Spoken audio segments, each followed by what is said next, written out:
Bernhard, thanks for these inspiring thoughts and highlighting the challenges but also the opportunities that lie ahead of us. This, ladies and gentlemen, concludes the opening ceremony. So I want to thank again the representative of the Italian minister for the continued support that EFSA is receiving from your government. At this moment, we then start the first plenary session, and I'd like to invite the co-chairs. Dr. Earl is going to be one of them, and the other two co-chairs, as well as the four speakers, to join the panel here.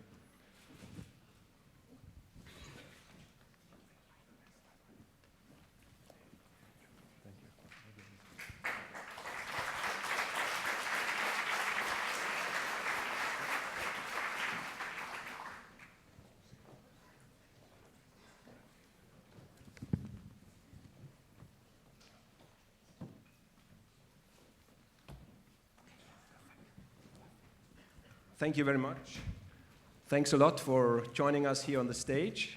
Now, in a different role as one of the chairs for the first plenary session, I would like to welcome you once again, but also the participants that join our conference via the web stream, the live web stream. So welcome also to the remotely connected people, I hope all over the world, for our first plenary session, which runs under the title, What Does the Future Hold for Assessment Sciences?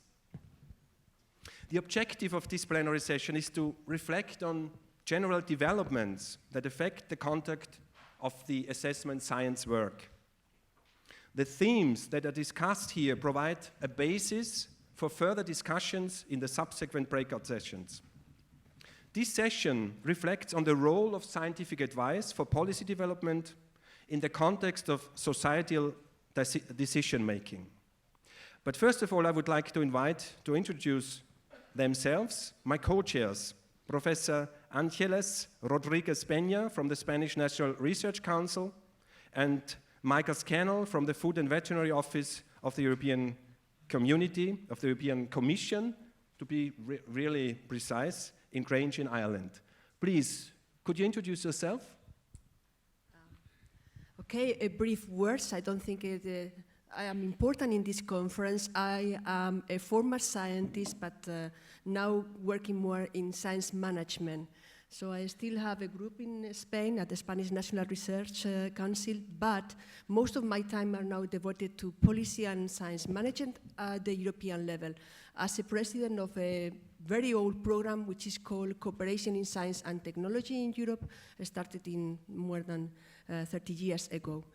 I'm very interested in this conference and particularly in the focus of the conference, so I hope that you have suggested not only the flower blossoms, but actually we can rely on the blossom of this flower forever, because the flower is very short-lived thing. So not only the beauty, but let's hope that the outcomes of this conference can really make a change and a difference and impact in the short future. Thank you. Thank you, Bernhard. Good afternoon, ladies and gentlemen. My name is Michael SCANNEL. I'm from the European Commission. I'm the director of the Food and Veterinary Office. When we speak of the trinity of risk analysis, risk assessment, risk management, risk communication, the role of the Food and Veterinary Office is very much in the risk management domain. We're responsible for carrying out audits and inspections in member states and in third countries to ensure that controls are properly implemented and that food is safe. We can only do that job effectively if the relevant legislation is soundly based and basically supported by a very good risk assessment. So it's very important for us that EFSA does a very, very good job. Earlier in my career, I was present at what Bernhard referred to earlier, the various food safety crises that essentially gave birth to EFSA. So I witnessed its conception, the delivery of the baby, and now I think you're in a healthy adult state. And I will be reporting back to my hierarchy on the outcome of this conference. The European Commission itself is reflecting intensively on the role of innovation, science, and how these impact on societal concerns, of which food safety is a very, very important concern. So I'm really looking forward to this conference and to let's say, a good set of conclusions that allow us to really bring home to European citizens just how seriously we take their concerns in this area. Thank you. Thank you very much. Now it's time, I think, to go to the speakers. I will briefly name the speakers because they will be introduced then by us, the chairs. I do this in the chronological order of their appearance. I would like to welcome very much Professor Sheila Jasanoff from the John F. Kennedy School of Government from the Harvard University in the United States. Thanks for being with us. I would like to welcome Professor Andrew Sterling from the Sussex Energy Group, University of Sussex, United Kingdom. I would like to welcome Dr. Nigel Walker from the National Institute of Environmental Health Sciences, NIH, from the United States. And last but not least, Sir Mark Walbert from the Government Office for Science from the United Kingdom. Thanks for joining us. We are looking forward to your contributions. And if it's fine with you, we could come now to our first speaker. Professor Sheila Jasanoff is a Pforzheimer Professor of Science and Technology Studies at the Harvard Kennedy School. I think it's right to say that she's a pioneer in her field. She has authored more than 100 articles and chapters and is author of or editor of a dozen of books like Controlling Chemicals, The Fifth Branch, Science at the Bar, and Designs on Nature. Her work mainly explores the role of science and technology in the law, politics, and policy of modern democracies, with particular attention to the nature of public reason. She was also founding chair of the SDS department at Cornell University and has held numerous distinguished visiting appointments in the United States, in Europe, and in Japan. Professor Jasanoff will speak about the science of assessment and the assessments of science, new frontiers in food safety evaluation. Professor Jasanoff, the floor is yours, please.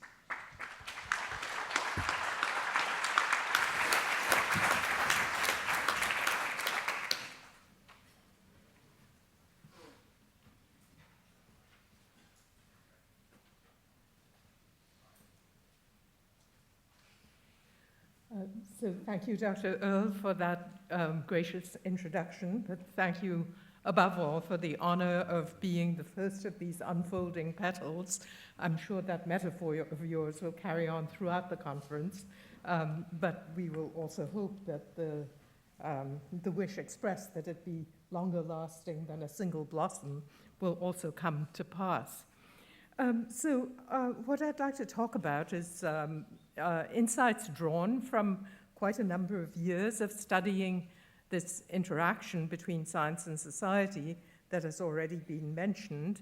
And let's put it in a little bit of historical context. As you've already heard, food and society are intimately related, and they've been concerns in human history for a very long time.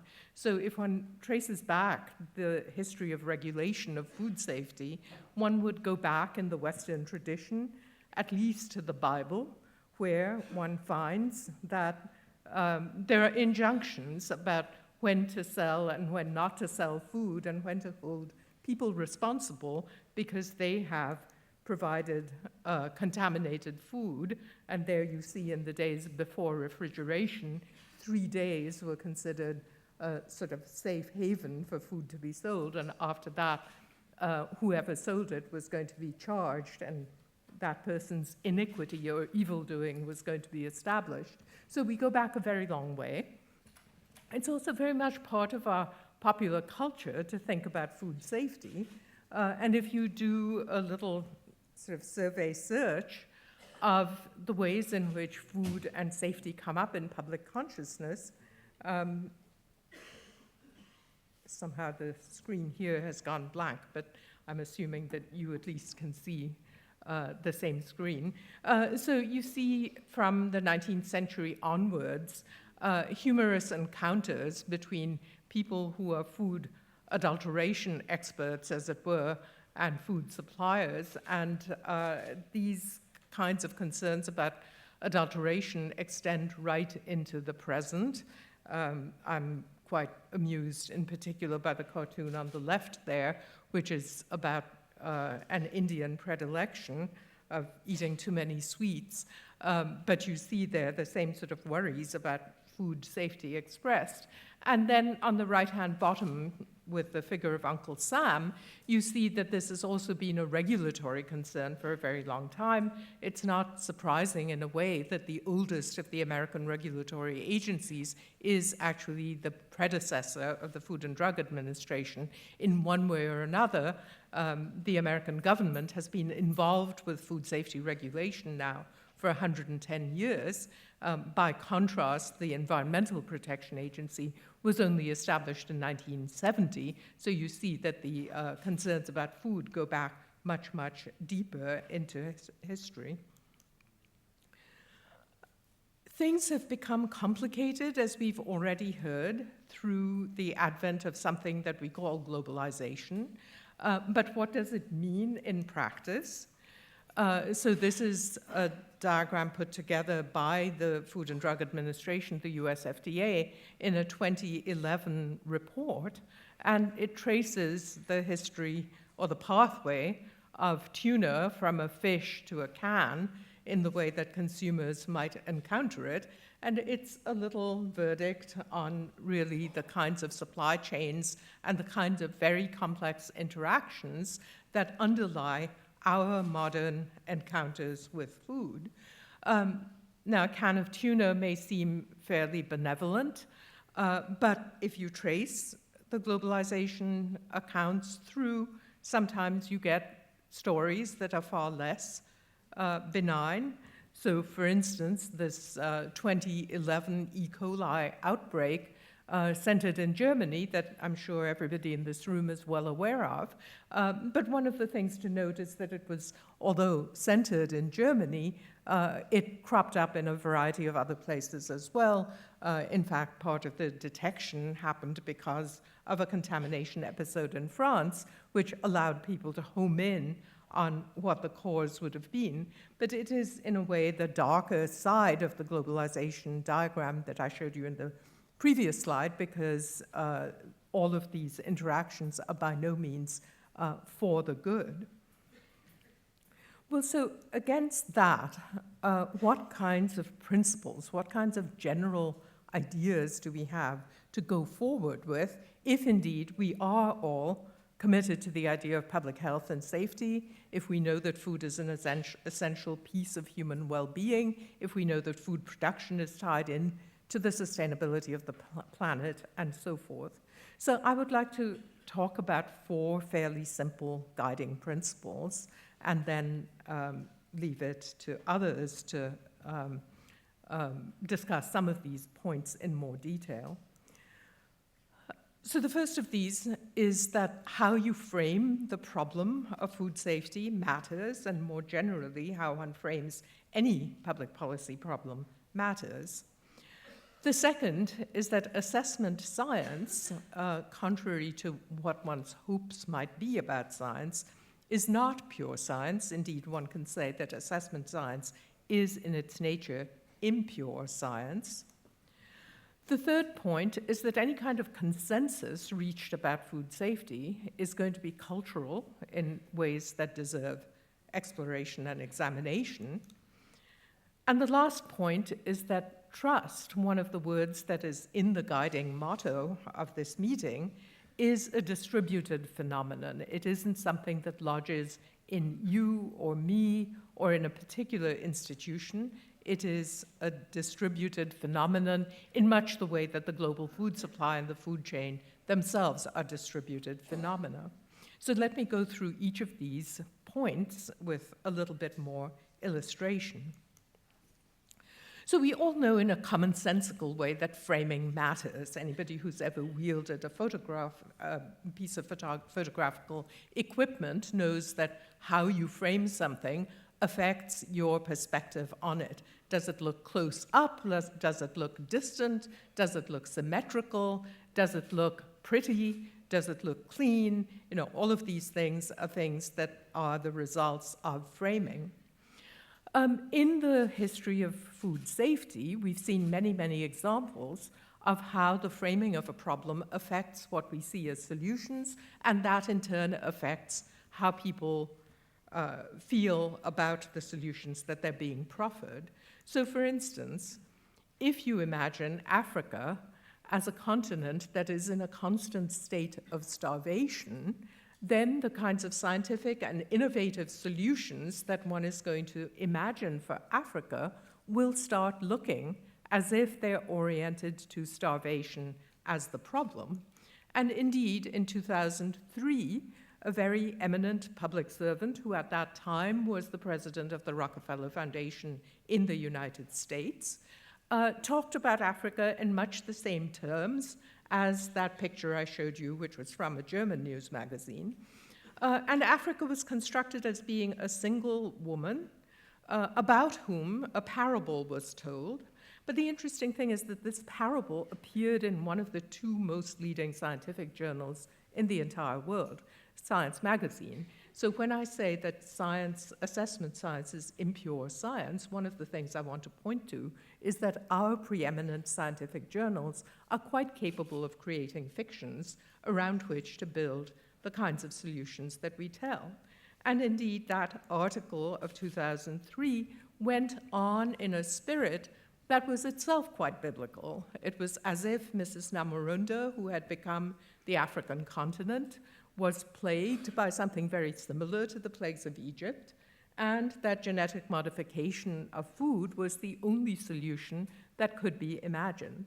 So if you are convinced that the mission of science is to rescue an entire continent that is framed and depicted as being in a state of starvation, then of course you will think that to deny that kind of scientific innovation to the continent will be one of the worst things that you could possibly do. And indeed, in the literature, we have emergences, we have works that talk about precisely this. So Rob Paarlberg, the author of this book, Starved for Science, makes the argument that European policy in particular has been very relevant in creating a denial of science to the continent of Africa, imagined and framed in the way that I've shown you. But it's important also to keep in mind that these framings are not universally shared. And one finds not just clamoring ignorant people on the two sides of the dispute, but scientists themselves. So this is taken from a scientific statement by a leader of an anti-GM science organization. She is one of over 90 signatories to a statement released today, it says, of scientists and academics concerned that deliberate and coordinated attempts are being made to preclude further research and discussion of the safety of GMOs. And this goes to the point that Dr. Earle has already made about who is producing the knowledge that is then backing up the kinds of claims that we're making. So framing matters in all kinds of ways. Framing defines a question, framing defines solutions, and if you trace framing through, then it also frames the arguments and counter-arguments that people are producing about the validity of particular solutions and indeed even of particular research trajectories that we're undertaking in the name of better food for a better world. The second point, that assessment science is impure science. What do I mean by that? Well, we have certain ideas about what pure science looks like. And again, as we've already heard, one would imagine that there was a secret pas de deux arranged between you and me, but of course it wasn't. So it just shows by evidentiary conjunction that we are obviously both speaking the truth, right?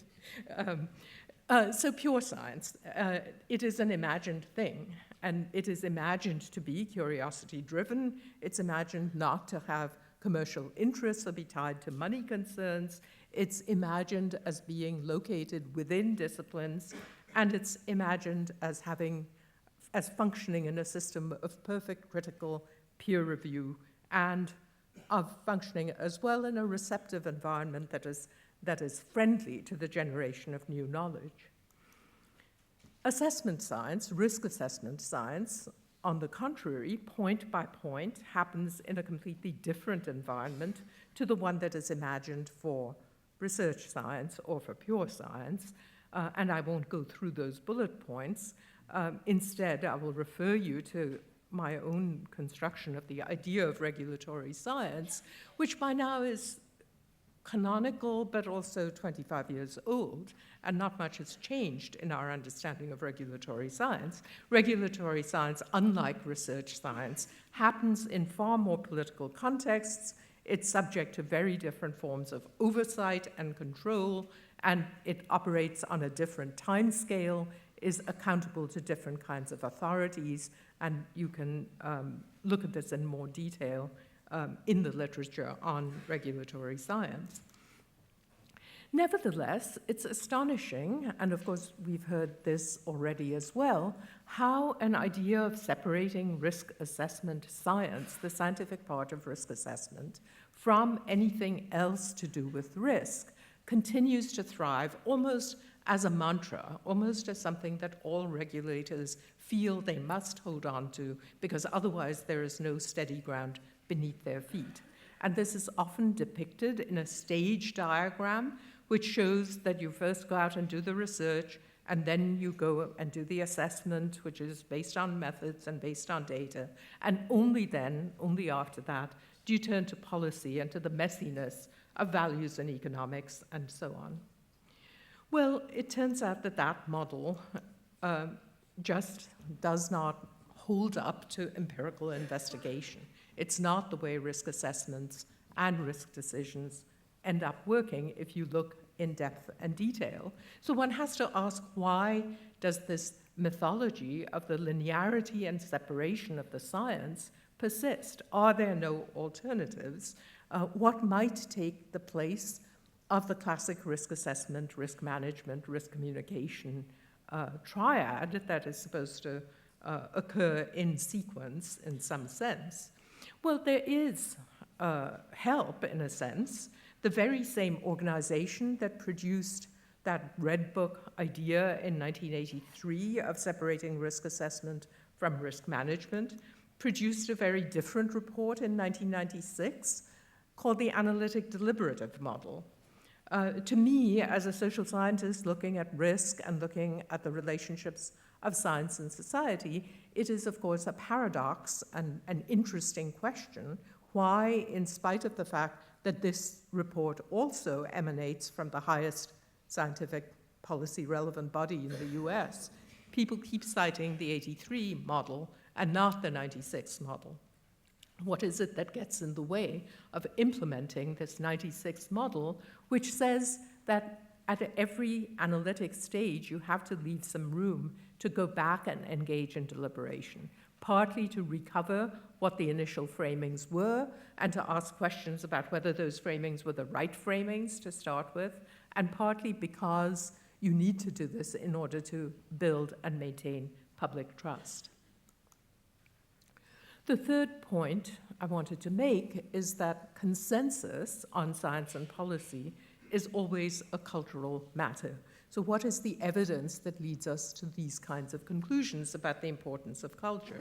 Well, there have been many, many studies showing that even if the science is the same the world over, the ways in which that science gets interpreted and used in public policy differs. So fairly commonplace, well-known phenomena or products, like, for instance, asbestos or bisphenol A or GM crops, have been regulated quite differently, and their risks understood in different terms, even though the scientific literature is, of course, constant and universal and universally available across the world. From my very earliest research, I learned that hazard categories are not perceived in the same way. In the late 1970s and early 1980s, when every single American regulatory agency thought that cancer-causing chemicals were the preeminent focus of regulatory concern, and that is what you needed to regulate. In Europe, that was simply not the way people chose to break up chemicals or to go about regulating them. I still remember towards the end of my first research project having a big, fairly high-level meeting, and the head of the OECD Chemicals Division said, when he was asked what conclusions he drew from the workshop based on our research, he said he had learned never to regulate a category of substances called carcinogens. Well, I mean, you know, that was all well and good, but the US was an OECD country, and the US had decided that this was a regulatory issue of concern. So one has to ask what the cultural preconditions are for establishing hazard categories in the first place. And if the basis for public policy differs, then of course it's a simple-minded corollary that policy outcomes will also differ, and this raises problems for the international system where you're trying to get convergence in the kinds of standards that are being adopted. So what are the sources of difference? Well, it turns out that nations and even regions below the national level differ greatly in the strategies they use for producing evidence. And I've named some of them there and won't spend time reading them. But these national differences are not accidental, and they're not just arbitrary. They're grounded in systems of law, public policy, procedure that correspond to the ways in which nation states have decided that they want to deal with their publics. So state-society relations is a separate political reservoir that affects the way science-society relations work out in the public domain. This is why science-society relations remain at a fairly fundamental level, culturally inflected and culturally grounded. In talking about the specific ways in which cultures matter, I have found it useful to talk about national civic epistemologies. By civic epistemologies, I mean the ways in which publics of different nations, but it doesn't only have to be nations, it could be other kinds of large organizations, the ways in which they understand how to generate evidence and what kinds of evidence then seem reliable or not. And this is just a chart that illustrates that even among three countries as similar in outlook as the US, Britain, and Germany, there are recurrent differences in the ways in which publics expect their evidence to be fed to them. Maybe the one that is most familiar to people in this room is that in the US, there is an adversarial approach to generating evidence. So the public accountability line, the second one in that matrix, if you follow it horizontally across, our assumption is that in the public domain, anything anybody says, first and foremost, has to be construed as a self-serving lie. And then the way you get to the truth is by having procedures that confront oppositionally the statements made by the other party. So in our court system, of course, we're not like continental Europe, where the judge appoints the expert. Instead, we expect the parties to bring in their own experts. And that same kind of idea that you get to a better truth by having oppositional positions continues throughout our administrative process, and this is simply not the case in other countries. And there are internal differences within Europe as well, and we can come back to some of these later in Q&A, but I just wanted to give you a sense that there are these systematic cross-cultural differences in the ways in which evidence gets evaluated and assessed in the public domain. It goes back to my point that consensus building in science is a profoundly culturally inflected phenomenon. What happens if you get your civic epistemology wrong? Well, it's interesting that food safety has produced the closest thing to a modern parable I know, which is the famous episode of the British minister who tried to produce a public demonstration of truth by feeding his daughter a hamburger. I don't know what hand of God made his child's name Cordelia even before she was ever fed the beef, because, of course, that is King Lear's truth-telling daughter. But in any case, history and literature and fantasy sometimes fit together. But the more important point is, how did the British public, with their civic epistemology, which relies on empiricism and on people being able to perceive the truth together, how did they perceive this act? And for that, I think one can turn to the very talented cartoonist Gerald Scarfe, who produced a text. I mean, this cartoon is, in a sense, a text. And you see that the act of feeding the child was in no sense innocent, that it was construed as the state feeding the public a system of lies, and it undermined trust in a very deep-going way. My last point is that trust is distributed, and it's distributed partly because of the technological innovations of our era. Information sources have now multiplied beyond recognition. Consumers are not simply people to be fed adulterated food without being aware of it. Consumers are knowledgeable, and in my terms, also knowledge-able. And by knowledge-able, I mean that even if they don't have the information at their fingertips, they're able to go and acquire the knowledge necessary to evaluate claims in some way. State-society relations have changed. It's fashionable to talk about being in the neoliberal era, but that just means that we're relying on market sources or market-type mechanisms for an increasing number of our formerly state and governmental functions. Citizen movements and other transnational movements have arisen that also buck the authority of the nation-state, contradict the authority of the nation-state in various ways. Speed has become a factor in the digital age. The spread of an alert throughout a continent is something that could not have happened 20 years ago. And accountability processes on the whole have not kept up or kept pace with these kinds of changes. You can look at a crisis like the E. coli one that I mentioned, and it has a dynamic. So it began in April, and it lasted until mid-June. And by that time, thousands and thousands of people had been infected, and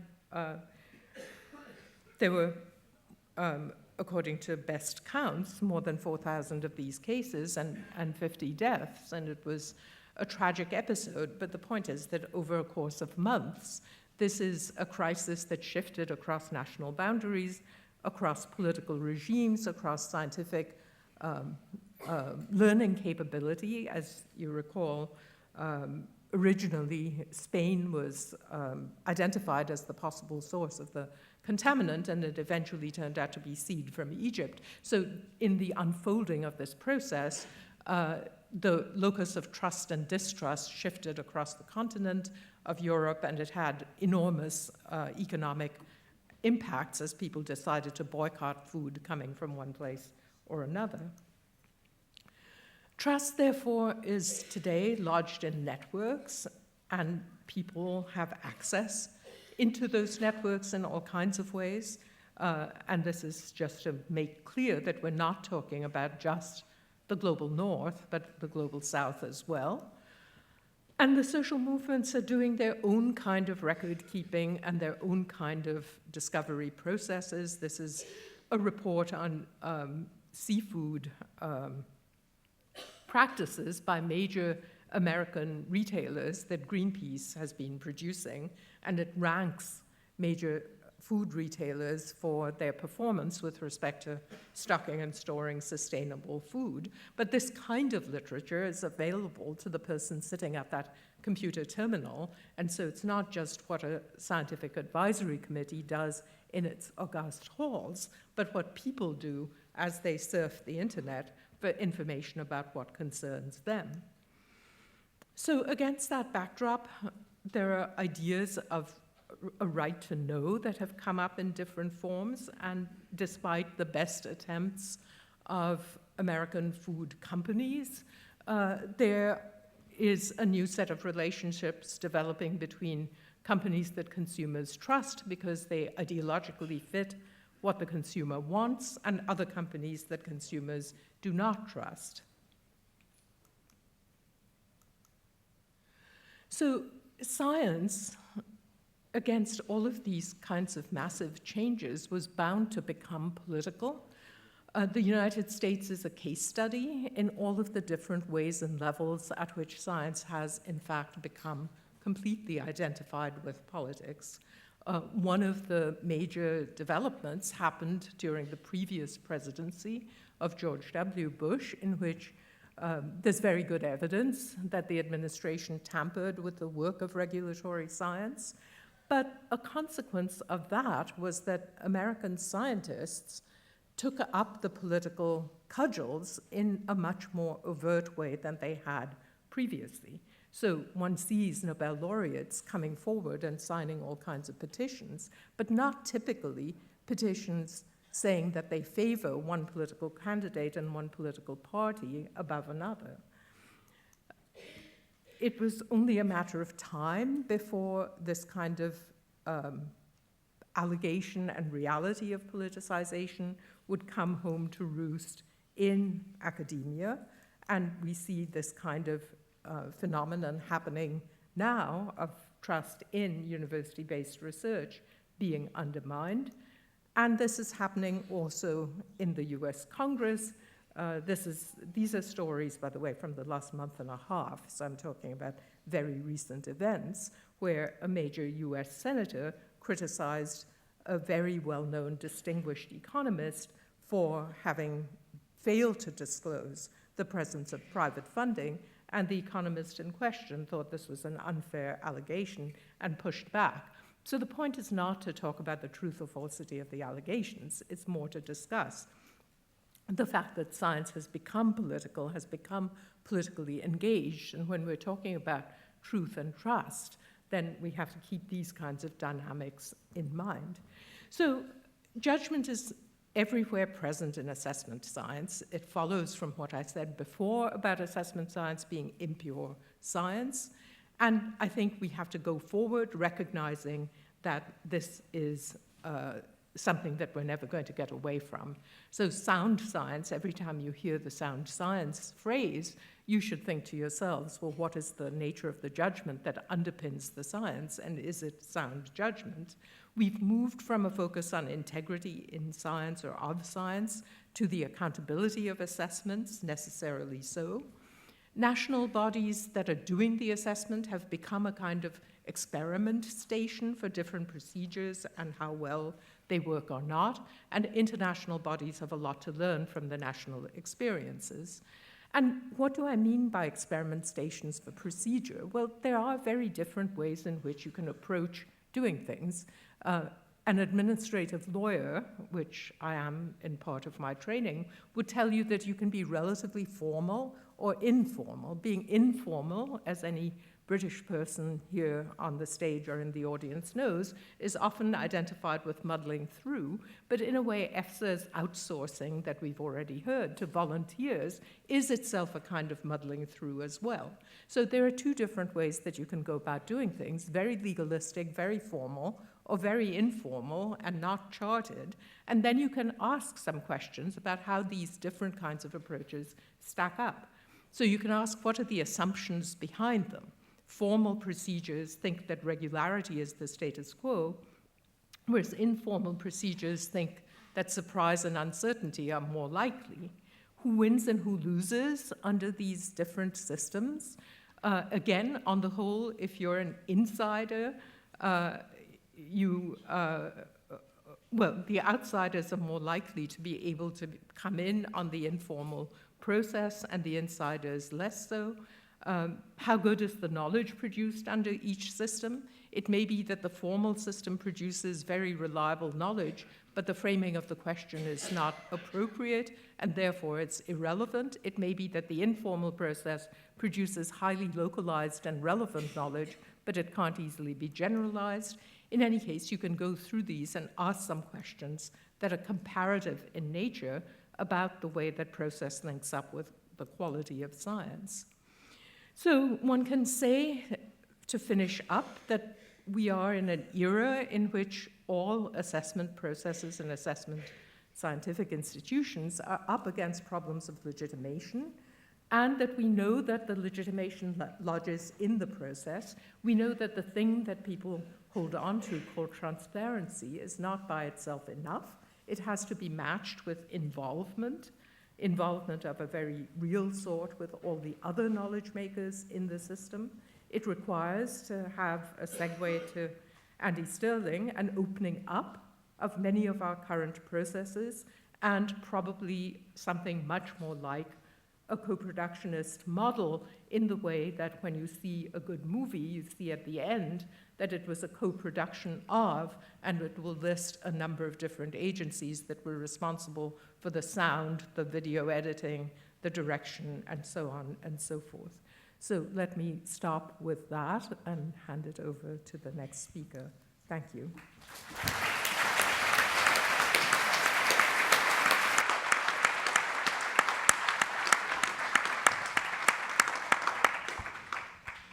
Thank you very much, Professor Jasanoff, and thanks especially for the end, because I had a bit of a strange feeling during your talk, but then at the end it was more sunlight again, also for the risk assessment sciences and doing things together. I think very well follows also the ideas we have. We are going to organize the discussions in a way that we would have now time, a few minutes time for clarification questions only, because after the four speeches, we will have about 20 minutes, half an hour time for a real panel audience discussion. So if there are any questions for clarification, please indicate now. And I would also like to mention that our guests, our participants that are following via the web, they have the possibility to ask questions via Twitter. We will collect these questions, and then in the final plenary discussions, we will also take questions from the outside audience, if you allow me to call them like that. Are there any questions for clarification? It's a bit difficult to see from here, so if you want to intervene, please show this vigorously. Yes, here in the second row, please.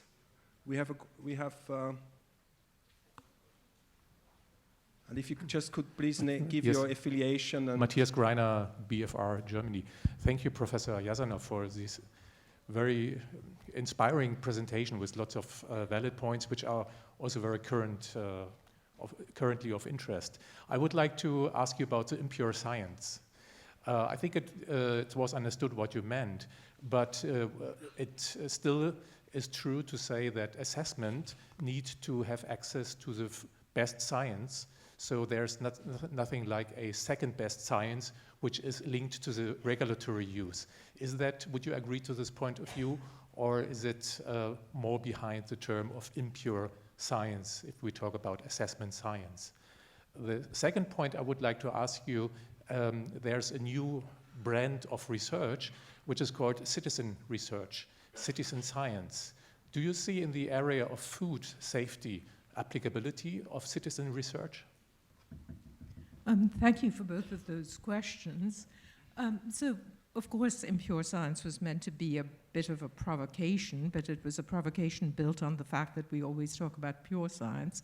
And one of the very precise things that I was saying is that if you take apart the idea of pure science into those various factors that I laid out, assessment science is not like pure science in all of those ways. Regulatory science, more broadly, whether it's assessment or not, fails to match up to that vision of pure science. And in the European policy domain, I think you're all familiar with the idea of mode 2 of scientific knowledge production, which has shifted much more in the direction of being utilitarian rather than curiosity-driven. So science is embedded and enmeshed in the needs and purposes of society, which ivory tower science was not supposed to be. So one of the things that was supposed to keep science clean and pure was that it was divorced from those kinds of social interests, and today it's not divorced from those kinds of social interests. Now, that said, best science, well, of course, my skeptical mind always rebels against a best, because then I think, well, what is the assessment system that actually places everything in a linear order from 1 to infinite, when we know that even infinities have multiple variants. But one obviously wants the science to be reliable and robust and to stand up to scrutiny. If in that sense one means best, that is, under the circumstances, in the conditions, can one get to the most robust statement of of whatever it is that one wants. It's not at all obvious that the way to do that is by insulating something called experts by themselves. And this is a very general observation now across a lot of regulatory systems. I mean, in fact, EFSA has been observing this to some extent in its practices as well, but so have national regulatory bodies. And it goes to your point about citizen science. So citizen science, of course, itself covers a multitude of definitions.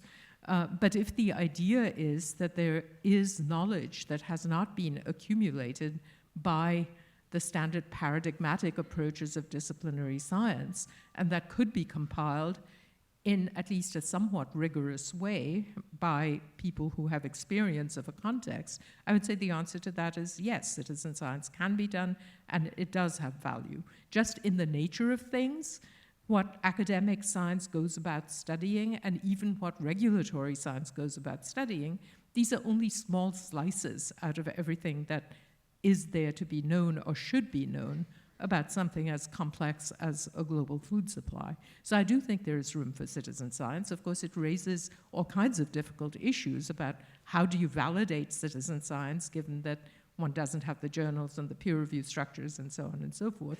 But I think moving the questions in those directions, moving the discussion that way, is itself a good thing to do. That, once one grants the validity of something called citizen science, it becomes a second-order question of an important sort. So how do you achieve quality in a thing called citizen science? Thank you very much for this answer. In the interest of time, if there's no burning need for additional questions, I would like to invite you to keep your questions for the final plenary discussion. Thanks a lot to Professor Jasanoff once again. Thanks a lot for being with us.